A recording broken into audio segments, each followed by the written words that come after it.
ثانی دنیا کی سلطانی۔ بسم اللہ الرحمن الرحیم۔ اللہ تبارک و تعالیٰ کے پاکیزہ نام سے ابتدا کرتے ہیں جو بہت مہربان اور نہایت رحم والا ہے۔ جیسے کہ آپ کو معلوم ہے کہ ہمارا یہ پروگرام بخاری شریف کی احادیث کے درس پر مشتمل ہے۔ انشاءاللہ ہم امام بخاری رحمۃ اللہ علیہ کی جمع کردہ حدیثوں کو ذکر کریں گے، اور ان احادیث کریمہ میں نبی کریم صلی اللہ علیہ وسلم نے قیامت تک آنے والی اپنی امت کے لیے جو عظیم پیغام پوشیدہ فرمایا ہے اس پیغام کو بیان کیا ہے۔ انشاءاللہ وہ آپ کی خدمت میں ایک الگ طریقے سے عرض کیا جائے گا۔ الگ طریقے سے مراد یہ ہے کہ ہم ان کو صرف ایک پیغام کی حیثیت سے نہیں دیں گے، بلکہ ہم اس میں جو نبی کریم صلی اللہ علیہ وسلم کا اس پیغام کو بیان کرنے سے مقصود اصلی ہے وہ بھی تلاش کریں گے، اور اس کو تلاش کرنے کے بعد پھر انشاءاللہ اپنا محاسبہ کیا جائے گا، اور عملی طور پر اگر وہ حدیث ہم سے کسی چیز کا تقاضا کر رہی ہے، کسی عمل کا تقاضا کر رہی ہے، سوچ کی تبدیلی کا تقاضا کر رہی ہے، کردار اور سیرت کی بہتری کا تقاضا کر رہی ہے، تو انشاءاللہ ہم اس پر بھی بھرپور توجہ کریں گے۔ لیکن اس سے پہلے کہ حدیث کریمہ عرض کی جائے، میں امام بخاری رحمۃ اللہ علیہ کے سوانح حیات پر کلام کر رہا تھا کہ امام بخاری رحمۃ اللہ علیہ بچپن سے ہی ماشاءاللہ بڑے قوی الحافظہ تھے، زاہد زمانہ تھے، متقی تھے، پرہیزگار تھے، اور آپ کی سیرت کا ایک پہلو میں انشاءاللہ یہاں پہ عرض کر کے پھر ہم اگلا آپ کے ذرا قوت حافظہ کو دیکھیں گے کہ محمد بن منصور اپنے والد سے روایت کرتے ہیں کہ ہم آپ کی مجلس میں، یعنی امام بخاری رحمۃ اللہ علیہ کی مجلس میں بیٹھے ہوئے تھے۔ ایک شخص نے اپنی داڑھی سے ایک تنکا نکالا اور اس کو مسجد میں پھینک دیا۔ امام بخاری رحمۃ اللہ علیہ اس کی طرف دیکھ رہے تھے، اور دیگر لوگوں کو بھی آپ ملاحظہ فرما رہے تھے۔ جب لوگ تھوڑے سے غافل ہوئے تو آپ نے وہ تنکا اٹھا کر اپنی آستین میں رکھ لیا، اور جب مسجد سے باہر نکلے تو وہ تنکا باہر پھینک دیا۔ اب دیکھیے، بظاہر یہ بہت چھوٹی سی چیز ہے، لیکن اس میں بہت بڑا سبق پوشیدہ ہے کہ انسان کو چاہیے کہ وہ اللہ تبارک و تعالیٰ کا خوف ہمہ وقت اپنے دل میں رکھے، اور کتنے ہی اونچے مقام پر کیوں نہ فائز ہو جائے، اللہ تعالیٰ نے اس کو کتنی ہی شہرت اور دوام سے کیوں نہ نوازا ہو، لیکن وہ پھر بھی کسی چیز کو، کسی عمل کو معمولی سمجھ کے نظر انداز نہ کرے۔ ہمارے ہاں یہ بڑی ایک مرض ہوتا ہے کہ اگر ہمیں اللہ تعالیٰ عزت سے نواز دیتا ہے، کچھ شہرت مل جاتی ہے، تو بعض اوقات ہم بہت سے اعمال جن کو ہم اپنی نگاہوں میں چھوٹا سمجھ رہے ہوتے ہیں، ان کو کرنا اپنے لیے کچھ ضروری نہیں سمجھتے ہیں۔ ضروری وہ ہوتے بھی نہیں ہیں، لیکن ضروری سمجھتے نہیں، چھوڑو یار تو عام لوگ کریں گے، ہم کیا کریں۔ لیکن ایسا نہیں۔ امام بخاری رحمۃ اللہ علیہ نے ایک تنکا اگر کسی نے مسجد میں گرایا، اور یہ مسجد کی ایک طرح سے بے ادبی تھی، تو آپ نے اس تنکے کو اٹھا کر بھی باہر پھینکا۔ لیکن آپ غور کریں کہ امام بخاری نے اس شخص کی عزت نفس کو بھی ملحوظ رکھا۔ آپ یہ بھی کہہ سکتے تھے، شخص تم کیا کر رہے ہو، تنکا پھینک رہے ہو، پھر اٹھا کے آپ باہر پھینک دیتے، اس میں آپ کے لیے واہ واہ کا پہلو تو ہو جاتا، لیکن وہ شخص اپنے لیے مطلب وہ شخص ذلت محسوس کرتا اور لوگ اس کو برا بھلا کہتے۔ تو امام بخاری رحمۃ اللہ علیہ کے اس عمل سے معلوم ہوا کہ آپ کے دل میں اللہ تبارک و تعالیٰ کا بڑا خوف تھا، مسجد کی عظمت، احترام، اور اس کے لیے پھر مسلمان بھائی کی عزت و احترام کا جذبہ، اور اس کے لیے پھر ایک ایسا عمل اختیار کرنا کہ جس عمل کو اختیار کرتے ہوئے ایک بہت بڑا عالم دین، ایک بہت بڑے جو مطلب کسی مقام پر فائز ہوں، وہ لوگ 10 دفعہ سوچیں گے چھوڑو یار تنکا ہی تو ہے، مؤذن صاحب صفائی کر دیں گے، فلاں صفائی کر دیں گے، کون اٹھا کے باہر پھینکے۔ لیکن بہرحال جو عارضی پسند ہوتے ہیں، جو اپنی طبعی کیفیات پر غالب ہوتے ہیں، جن کے پیش نظر آخرت کے بلند درجات ہوتے ہیں، دنیاوی درجات کو اتنی اہمیت نہیں دیتے ہیں، ان کے لیے ایسا عمل کرنا کوئی بڑا نصب گرا نہیں گزرتا ہے۔ تو اس پر ہمیں توجہ کرنی چاہیے کہ کوئی بھی چیز چھوٹی نہیں ہے، کوئی بھی عمل معمولی نہیں ہے۔ ہمارے اکابرین نے سب کو اہمیت دی، جو ان کے سامنے ایسا عمل آیا کہ وہ کر سکتے تھے اور اس کے ذریعے اللہ تبارک و تعالیٰ کی رضا حاصل ہو سکتی تھی، انہوں نے کسی عمل کو معمولی سمجھ کر ترک نہیں کیا۔ امام بخاری رحمۃ اللہ علیہ کی سخاوت کا ایک واقعہ بس میں عرض کرتا ہوں، پھر انشاءاللہ آگے چلتے ہیں۔ محمد بن ابی حاتم بیان کرتے ہیں کہ امام بخاری کے پاس زمین کا ایک قطعہ تھا جس سے سالانہ آپ کی آمد آتی تھی، اور 700 درہم آپ اس کا کرایہ وصول کیا کرتے تھے۔ وہ کرایہ دار بعض اوقات آپ کے لیے 1 ککڑی یا 2 ککڑیاں لایا کرتا تھا، اور امام بخاری کو ککڑی بہت زیادہ پسند تھی۔ تو امام بخاری رحمۃ اللہ علیہ اس شخص کو صرف یہ 1-2 دفعہ ککڑی لانے پر ہر سال 100 درہم معاوضہ دیا کرتے تھے۔ درہم کہتے ہیں چاندی کے ایک سکے کو، تو 100 درہم سمجھ لیں ہمارے وہ یہاں پر آئے تو یہ بالفرض سمجھ لیں کہ آپ 100 درہم آپ سمجھ لیجئے کہ لاکھ سے اوپر 1.5 لاکھ 2 لاکھ روپیہ، یہ گویا کہ 1.5-2 لاکھ روپے ککڑی کے عوض آپ دے دیا کرتے تھے محبت میں کہ یہ میرے لیے ککڑی لے کر آتا ہے. تو اس سے معلوم ہوا کہ آپ بڑے ہی سخی آدمی تھے. یوں ہی امام بخاری رحمۃ اللہ علیہ فرماتے تھے خود اپنے بارے میں کہ مجھے ہر سال 500 درہم آمدنی ہوتی ہے اور میں وہ سب کے سب علم دین کے طلبہ پر خرچ کر دیتا ہوں. تو ایک محمد بن حاتم کہتے ہیں میں نے کہا کہ ان 2 شخصوں میں کتنا فرق ہے جو مال کو اس طرح خرچ کرتا ہے اور جو مال کو اپنے لیے جمع کرتا ہے. امام بخاری نے فرمایا کہ جو اللہ تعالیٰ کے پاس ہے وہ زیادہ اچھا ہے اور زیادہ باقی رہنے والا ہے. تو یہ بھی بڑی بات ہے کہ دینی طلباء پہ خرچ کرنا، اہل علم پر خرچ کرنا، یہ بہت ہی بڑی سعادت کی بات ہے. اور یہ چیز ہمارے بعض مسلمان بھائی بہن سمجھتے نہیں ہیں. دیکھیے آپ کا پیسہ خرچ کرنا یہ آپ کی انویسٹمنٹ ہے جس کا نفع آپ دنیا میں شاید آپ پر ظاہر نہ ہو لیکن آخرت میں اس کا پروفٹ ضرور ظاہر ہوگا. جب انسان اپنا پیسہ انویسٹ کرتا ہے تو پھر ایسے مقام پر انویسٹ کرنا چاہتا ہے کہ جہاں اس کا پیسہ سیف اینڈ سیکور میں رہے اور اس سے نفع بہت اچھا اس کو ملے، بڑا ہیوج اماؤنٹ اس کو حاصل ہو جائے.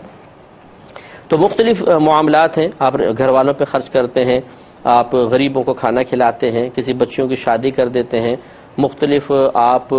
مطلب ادارے بیواؤں کے لیے جیسے بنا دیتے ہیں. کسی کی اہمیت کا انکار نہیں، سب اپنے مقام پر ہیں. لیکن اچھی طرح یاد رکھیں کہ دین کے لیے خرچ کرنا، دینی طالب علم پر خرچ کرنا، اہل علم طبقے پہ خرچ کرنا یہ بہت ہی افضل ترین اور آپ کے لیے بہت بڑا ثواب جاریہ ہے، بہت بڑا ثواب جاریہ ہے. اللہ تبارک و تعالیٰ نے ارشاد فرمایا کہ ان تنصروا اللہ ینصرکم، اگر تم اللہ کے دین کی مدد کرو گے تو اللہ تبارک و تعالیٰ تمہاری امداد فرمائے گا. خاص طور پہ اللہ تعالیٰ نے دین کی امداد کو مقید کیا، یعنی اپنی امداد کو دین کی امداد کے ساتھ مقید کیا ہے. تو اس لیے کوشش یہ کیجئے کہ آپ جہاں پر بھی خرچ کریں اچھے کاموں میں ضرور خرچ کریں، لیکن اپنا کچھ پیسہ، ہمارا مشورہ یہ ہے کہ اہل علم طبقے پہ بھی خرچ کریں، اور خصوصاً وہ دینی طالب علم جو ذہین فطین ہو، دین کو مخلص طور پر اخلاص کے ساتھ حاصل کر رہا ہے، اس پر خرچ کرنے کو اپنی سعادت سمجھیں کہ آپ کے لیے وہ ثواب جاریہ ہوگا جس کا آپ تصور بھی نہیں کر سکتے ہیں. کیونکہ وہ جتنا پڑھے گا، پھر جتنا لوگوں کو پڑھائے گا، جتنے مزید عالم بنائے گا، جتنی کتابیں لکھے گا، جتنے بیانات کرے گا، جتنے فتوے لکھے گا، ان سب کا ثواب آپ کے نام اعمال میں بھی لکھا جائے گا. اور یہ میں بارہا اپنے مختلف پروگرامز میں عرض کرتا رہتا ہوں کہ جتنے درجات کی بلندی علم کے ذریعے حاصل ہوتی ہے کسی اور چیز سے حاصل نہیں ہو سکتی ہے. ہمارے نبی کریم صلی اللہ علیہ وسلم تمام انبیاء علیہ السلام سے افضل ہیں، حالانکہ بہت سے انبیاء علیہ السلام نے آپ سے بہت زیادہ بڑی عمر پائی ہے اور اپنی پوری عمر اللہ تعالیٰ کی اطاعت اور تبلیغ دین میں صرف کی ہے. جیسے حضرت نوح علیہ السلام کی عمر مبارکہ ہی 950 سال، تبلیغ کی عمر لکھی ہے 950 سال. کتنی زیادہ آپ نے تبلیغ فرمائی اور اس میں کتنی عبادات، ریاضات، مجاہدے ہوں گے. لیکن کیا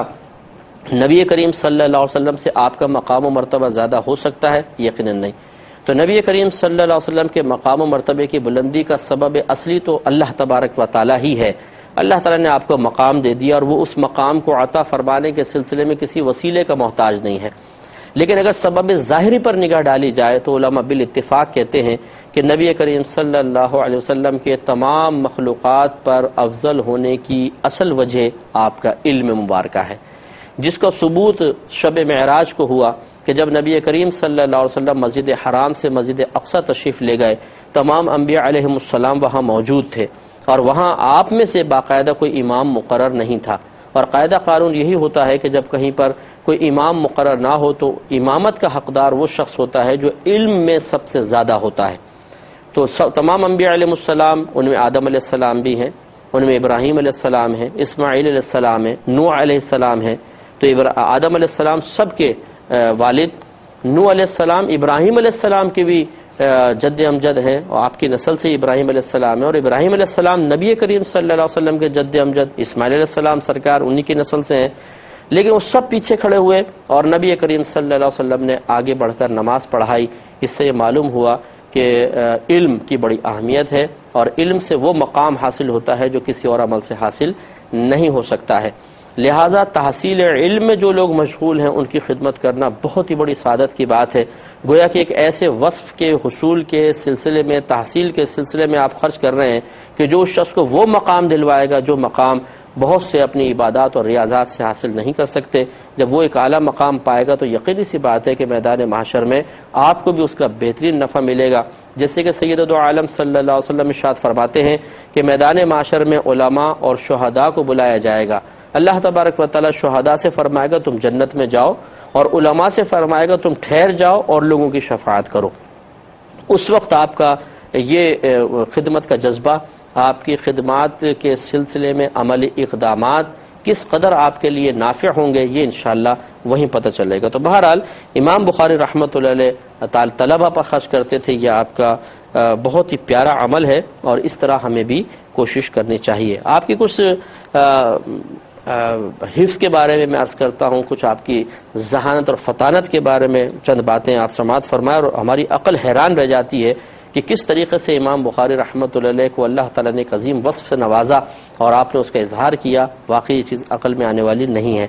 جعفر بن محمد القطان بیان کرتے ہیں کہ امام بخاری رحمۃ اللہ علیہ نے مجھے بتایا کہ میں نے 1000 سے زیادہ شیوخ سے احادیث لکھی ہیں۔ شیوخ شیخ کی جمع ہے، اور شیخ اس شخص کو کہتے ہیں کہ جسے کسی فن میں مہارت کاملہ حاصل ہو۔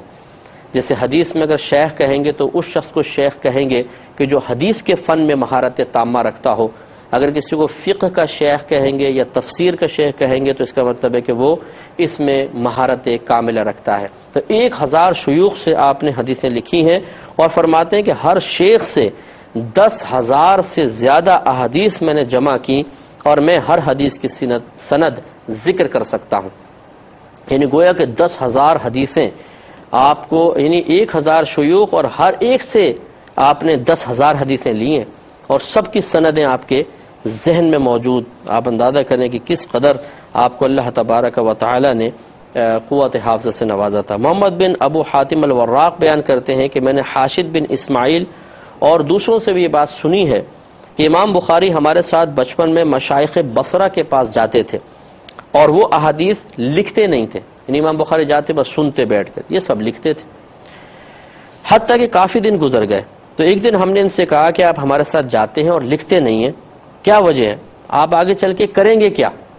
یعنی ان لوگوں نے اس طرح گمان کیا کہ کچھ لکھتے تو ہے نہیں، بیٹھ کے خالی سنتے رہتے ہیں، اب آگے چل کے جب ان کے ذہن میں کچھ رہے گا نہیں، تھوڑا بہت تو ابھی شاید رہ جائے تو پھر یہ پچھتائیں گے۔ تو پوچھا کہ آپ آگے چل کے کریں گے کیا؟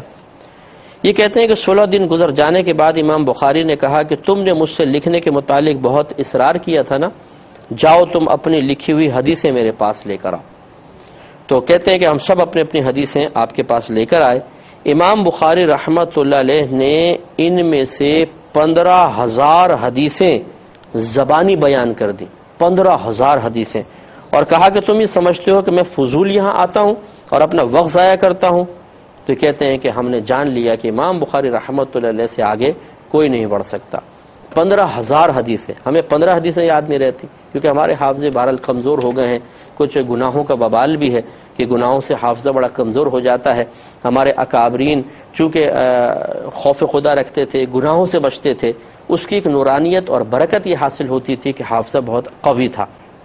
ہمارا حافظہ اس لیے کمزور ہے کہ ہم گندی باتیں سوچتے ہیں، بری باتوں پہ غور و تفکر کرتے ہیں، بری باتیں سنتے ہیں، بری